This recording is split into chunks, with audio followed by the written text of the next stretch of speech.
এক যুবক নাম রাহুল, বিজ্ঞানমনস্ক ও নাস্তিক। সে যুক্তিবাদী চর্চা করে, ধর্মকে অন্ধবিশ্বাস বলে উড়িয়ে দেয়। একদিন সে এক বৃদ্ধ মুসলিমের সাথে সাক্ষাৎ করে, যে মাটির পাত্রে পানি বিক্রি করে।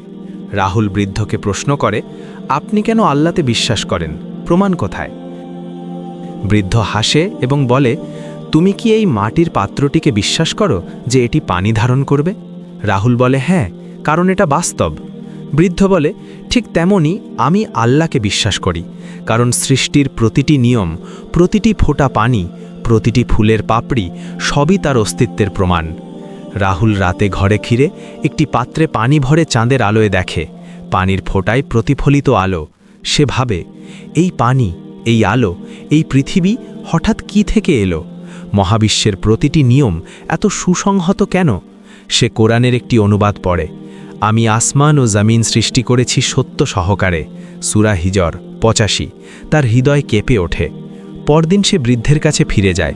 বৃদ্ধ তাকে একটি ছোট্ট গাছের চারা দেখিয়ে বলে, এই চারার বীজ অন্ধকার মাটির নিচে ছিল, আল্লাহ তাকে অঙ্কুরিত করেছেন। তুমি কি তোমার হৃদয়ের অন্ধকারেও সেই অঙ্কুর অনুভব করতে পারো? রাহুল চুপ হয়ে যায়। কিছুক্ষণ পর চোখ বন্ধ করে কাঁদতে থাকে এবং সেই মুহূর্তে সে কালেমা পড়ে।